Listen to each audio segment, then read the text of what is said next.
Break के बाद आपका एक बार फिर स्वागत। आप देखें न्यूज 11 भारत पर 11 स्पेशल। और अब बात करें कोरोना की कि कैसे कोरोना को हराएं, कैसे मिलकर कोरोना को हराना है। हराएंगे तो जरूर हम, हो सकता थोड़ा वक्त लग रहा हो, लेकिन हराएंगे तो जरूर, इसमें कोई दो राय नहीं। केंद्र सरकार को उनके वैज्ञानिक सलाहकार ने अक्टूबर नवंबर माह में 15 गुना ज्यादा खतरनाक नए स्ट्रेन यानी थर्ड वेव आने की चेतावनी दी है। दरअसल ये बात हम इसलिए करें क्योंकि 2020 के बाद से जब स्थिति थोड़े सामान्य हुए तो बहुत ही कैजुअल हो गए थे। हम बाजारों में जाने लगे थे, हम शादी ब्याह करने लगे थे, हम पर्व त्योहार मनाने लग गए थे, हम घूमने जाने लगे थे, पार्टियां करने लगे थे। और देखिए 2021 कैसा जा रहा है हमारा। ठीक एक साल बाद वही स्थिति है जो 2020 का था, बल्कि आप उससे ज्यादा भयानक स्थिति इस बार की है। तो सोचिए, अंदाजा लगाइए, एक संकेत जो मिल रहे तीसरे वेव की कितना खतरनाक होगा। दरअसल आंध्र प्रदेश स्ट्रेन को लेकर चिकित्सकों की क्या राय है। एक नया स्ट्रेन जिसको पाया गया है आंध्र प्रदेश में और इसे बहुत ज्यादा खतरनाक माना जा रहा है, यानी कि यह स्ट्रेन भी आएगा। फिलहाल यूके स्ट्रेन को हम देख रहे हैं, लेकिन यह स्ट्रेन जो आंध्र प्रदेश का है वो कैसा होगा इसका अंदाजा भी नहीं लगाया जा सकता है। तो चलिए आपको दिखाते हैं इस रिपोर्ट के जरिए कि किस तरीके से हम आने वाले दिनों में इससे भी बड़ी भयावहता की ओर जा रहे हैं और इसी बड़े खतरे का सामना करने के लिए हम तैयार हो रहे हैं। स्थिति अगर नहीं सुधरी तो वक्त अभी भी है, संभलना होगा हमें। एक रिपोर्ट दिखाते हैं पहले। सार्स वायरस से लेकर मार्स वायरस और 2019 में कोरोना वायरस का स्वभाव लगातार परिवर्तनशील है, जिसको म्यूटेशन कहा जाता है। आप एक तरफ से उसका टीका बनाते जाए तो दूसरी तरफ से वो अपना रूप बदलता जाता है। केंद्र सरकार को उसके स्वास्थ्य सलाहकारों ने थर्ड वेव की चेतावनी दी है और अनुमान लगाया जा रहा है कि वेव अक्टूबर नवंबर में भारत आ सकता है। दूसरा जो N440K जिसको कुछ AP बोल रहा है वो भी आने वाला है, जो कि ट्रिपल स्ट्रेन रहेगा, वो ज्यादा खतरनाक है। CCL अस्पताल के पैथोलॉजिकल हेड डॉक्टर संजय के मुताबिक IIT के वैज्ञानिकों ने रिसर्च पेपर प्रस्तुत किया है, जिसके मुताबिक ये डबल म्यूटेंट स्ट्रेन मई के अंत तक कमजोर होने लगेगा। ये अपने आप में राहत की खबर है। जैसे कि IIT खड़गपुर का भी एक स्टडी था, वो भी कह रहे हैं कि मिडिल ऑफ मई तक 15 मई तक घटेगा। तो डाटा ही पे हम लोग जा रहे हैं, एग्जैक्ट अनुमान लगाना बहुत मुश्किल है, लेकिन वो लग रहा है। ऑप्टिमिस्टिक रहे हम लोग, क्यों नेगेटिव सोचे। ओरिजिनली तो वहाँ वो चाइना से हुआ था और ये स्प्रेड किया, तो बहुत सा जो ये होता है जेनेटिक मटेरियल होता है, वो म्यूटेशन माने से एक अमाइनो एसिड दूसरे अमाइनो एसिड के पास चला जाता है, तो उसका नेचर बदल जाता है उस वायरस का। तो अभी जैसे यूके में ये वेरिएंट हुआ, इस टाइप से और भी म्यूटेशन हुआ, डबल म्यूटेशन इस टाइप से हुआ। तो ये थोड़ा सा डिफ़िकल्ट एस्पेक्ट है इसी को फाइट करना। तो जैसे एक पुराना जो वेरिएंट था, मान लीजिए कि ओरिजिनल जो वेरिएंट था जो 2020 में आया, उसका सब चीज़ हम लोग तैयारी में थे। फिर नया वेरिएंट है, इसकी तैयारी में हम लोग लगेंगे। तो ये थोड़ा सा डिफ़िकल्ट एस्पेक्ट है। अभी तीसरी वेव की बात की जा रही है। ना जाने अभी वायरस कितने रूप बदलेगा। तो क्या वैक्सीनेशन जो चल रहा है वो परिवर्तनशील वायरस को रोकने में सक्षम होगा या कोई बूस्टर डोज अलग से लगवाना पड़ेगा। CCL अस्पताल के सीनियर पैथोलॉजिस्ट डॉक्टर जितेंद्र के मुताबिक अभी के रिसर्च के हिसाब से ट्रीटमेंट और वैक्सीन दोनों सही है। अभी दो तरह का कोवैक्सीन या कोविशील्ड होता है। एक वैक्सीन होता है जो कि पूरा corona virus, whole corona virus को लाइव एटेन्यूएटेड, वो जिंदा रहता है पर उसको कमजोर कर दिया जाता है। और एक वैक्सीन होता है उसका जो प्रोटीन होता है, खास करके प्रोटीन के अगेंस्ट में। तो निश्चित रूप से अगर प्रोटीन के संरचना में बदलाव निरंतर आ रहा है तो ये अभी कहा नहीं जा सकता है, प्रूवन नहीं है, स्टडी के अभी दौर में चल रहा है, पर हो सकता है कि वो उतना इफेक्टिव ना हो, तो उसका भी बेहतर विकल्प बनाने का। पर अभी जो वैक्सीन लग रहा है उससे काफ़ी लाभ है, और जिन लोगों को वैक्सीन लगा है उन लोगों का प्रोटेक्शन रेट बाकी जिनको नहीं लगा उसके अपेक्षा निश्चित रूप से ज़्यादा है। इसलिए हमें सकारात्मक सोचना चाहिए। एक तरफ तो नवंबर तक बहुत सारे लोग वैक्सीन के दोनों डोज ले चुके होंगे, दूसरे ऐसे बहुत सारे लोग हैं जो कोरोना की बीमारी से गुजरकर एंटीबॉडी डेवलप कर चुके होंगे। तब अगर तीसरा स्ट्रेन आए भी तो उसका ज्यादा प्रभाव पड़ता नहीं दिखाई दे रहा है। कैमरामैन अरविंद के साथ शहनवाज अख्तर, न्यूज 11 भारत, रांची। तो कोरोना का नया स्ट्रेन भारत में मौजूद है, ये कितना भयावह होगा फिलहाल इसका आकलन ही किया जा सकता है। जो हमने पहले देखा, भारत के जो दो स्ट्रेन थे B1617 और B1.618, इनकी स्थिति को हमने देख लिया 2020 और 2021 में। जो नया है N440 के, इसकी पुष्टि भी हो गई है, जो आंध्र प्रदेश कर्नाटका, तेलंगाना, इन क्षेत्रों में फैला हुआ, दक्षिण भारत में ये मौजूद है। कितना खतरनाक होगा कोई नहीं जानता। हम रुक करते हैं हमारे सहयोगी अमर का। अमर इस वक्त हमारे साथ जुड़ चुके हैं दिल्ली से, मनीष राज भी हमारे साथ जुड़े हैं देवघर से और राजेश जुड़े हैं हमारे साथ रांची से।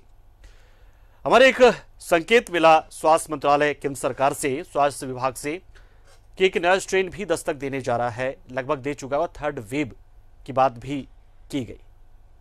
तो इसको लेकर सरकार ने क्या तैयारियां शुरू कर दी अभी से, या फिर एक आकलन भर है और शायद बहुत ज्यादा असर इसका ना पड़े? क्या कुछ इसके बारे में जानकारी केंद्र सरकार की और क्या तैयारी बेसिकली इसको लेकर सरकार कर रही है?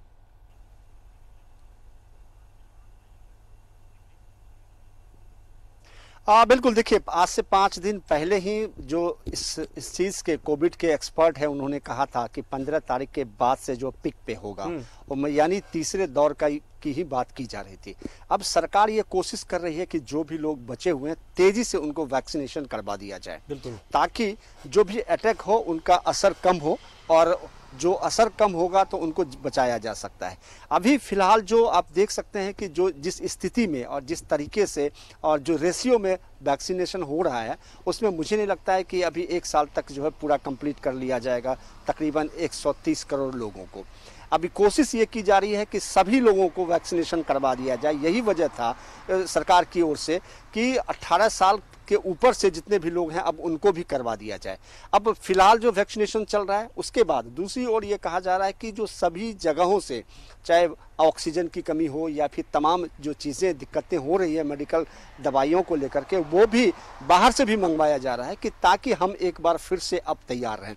अब धीरे धीरे ये आप देखिएगा कि हर राज्य जो है अपनी ओर से लॉकडाउन करना शुरू कर दिया है।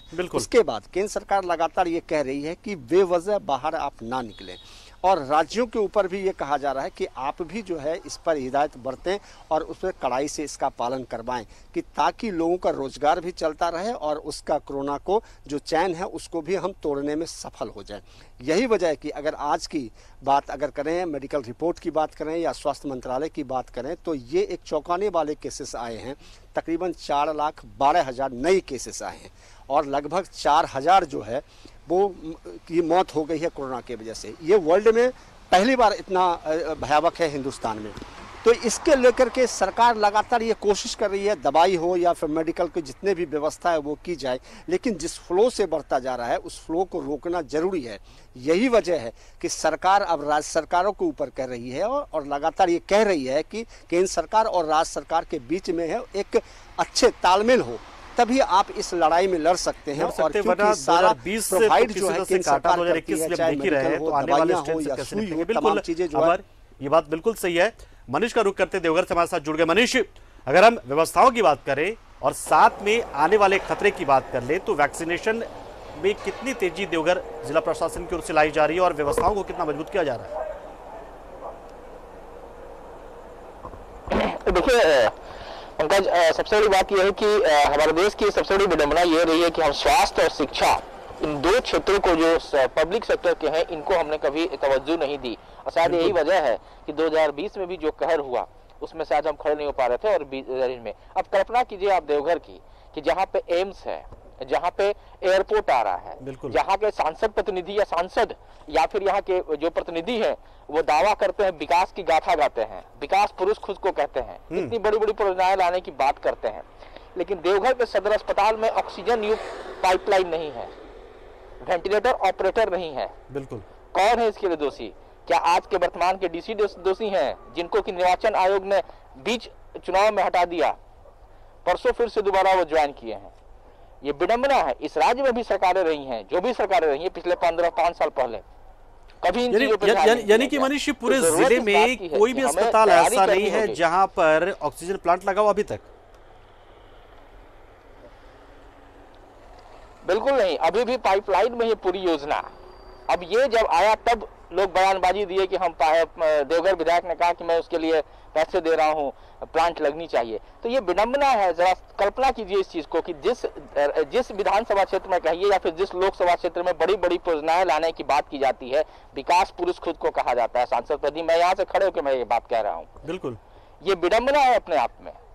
तो एक देवघर के डीसी उस क्या करेंगे? तो कहने का मतलब ये है कि हम जब तक सरकारी क्षेत्र के जो हमारा पब्लिक सेक्टर का जो हॉस्पिटलिटी जो हॉस्पिटल है, स्वास्थ्य क्षेत्र है, हम जितने दिनों तक इसे छोड़ेंगे, इग्नोर करेंगे, हमको उसकी कीमत उतनी ही बड़ी चुकानी पड़ेगी।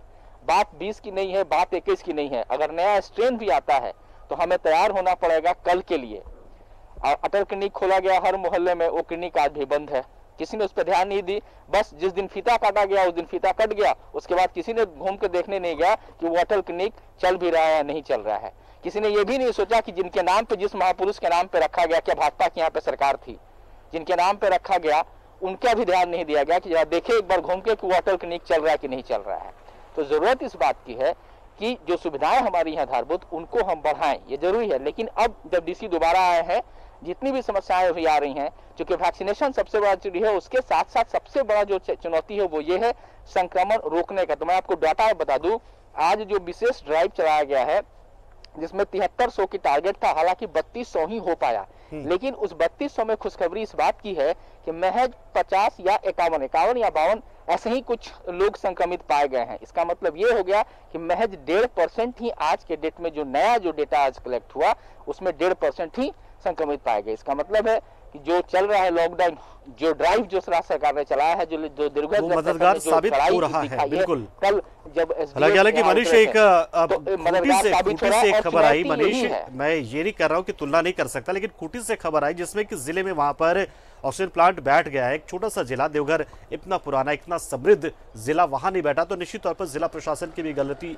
हम कह सकते हैं, लापरवाही कह सकते हैं, उदासीनता कह सकते हैं, क्योंकि हम इस व्यवस्थाओं के जरिए डिसेंट्रलाइज करते हैं सिस्टम को, लेकिन अगर डिसेंट्रलाइज होने का भी फायदा ना मिले उस जिले को तो फिर फायदा क्या ऐसे जिलों का और ऐसे जिला अधिकारियों का। हम लोग करते हैं हमारे सहयोगी राजेश का। राजेश, तो रिपोर्ट हमने देखी थी कि नया स्ट्रेन दस्तक देने जा रहा है N440 के, ये कितना भयावह होगा, तो इसको लेकर राज्य सरकार क्या अभी से तैयारी में जुट गई? क्योंकि 2020 में जो चीज छोड़ा हमने तैयारी नहीं कर पाए, 2021 में भुगत रहे हैं, तो क्या अभी से तैयारी में जुटी है राज्य सरकार? कुछ संकेत मिले हैं ऐसे नया स्ट्रेन को लेकर जो कि नवंबर दिसंबर में उसकी नई वेव आ सकती है?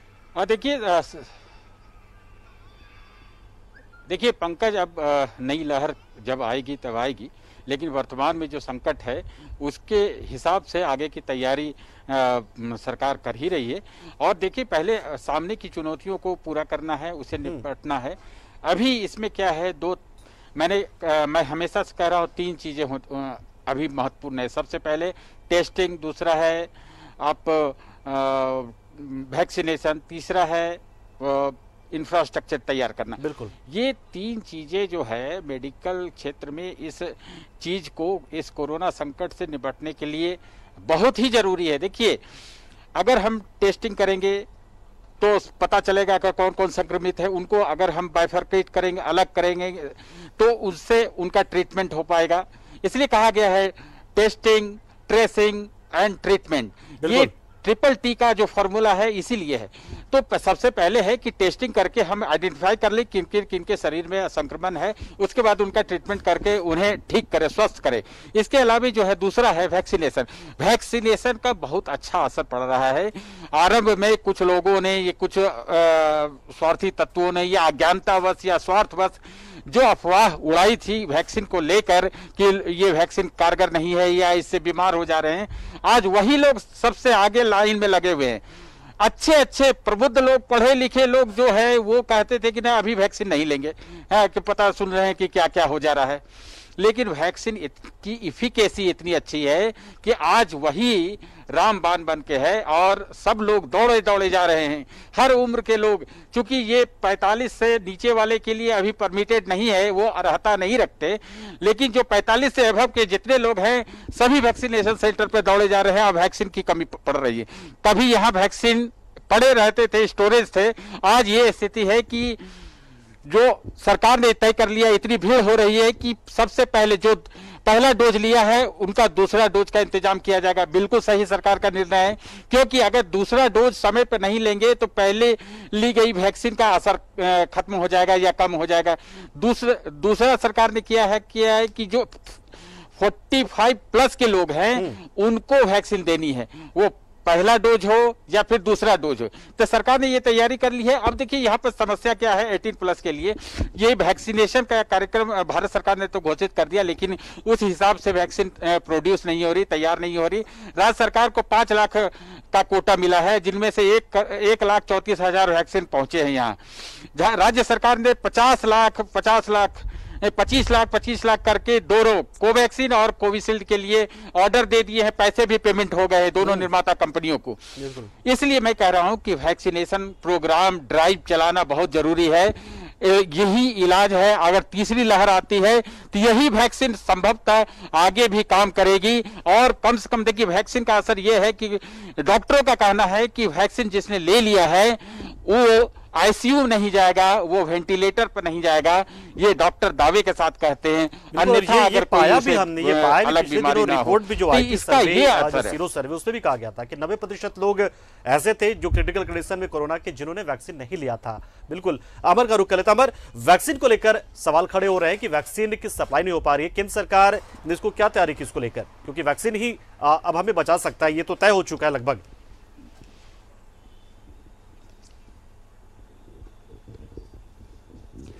देखिए केंद्र सरकार यही वजह है कि रसिया से भी वैक्सीन मंगवाई है और लगातार ये कोशिश कर रही है कि जो हमारा अपना प्रोडक्शंस है देश में उसको तेज़ी से और प्रोडक्ट करने की बात कही जा रही है। आपने पुणे वाला का भी आपने नाम सुना होगा, उन्होंने खुद कहा कि हम कोशिश कर रहे हैं कि जितना जल्दी हो उसका उतना जो है उसका प्रोडक्ट करें। और कई नई कंपनियों को भी जॉनसन एंड जॉनसन की भी बात कही जा रही है, उनको भी कहा गया है कि आप वैक्सीन को बनाएं, क्योंकि एक राज्य को वो वैक्सीन 50% राज्य को देगा और 50% जो है वो केंद्र से बात करेगा।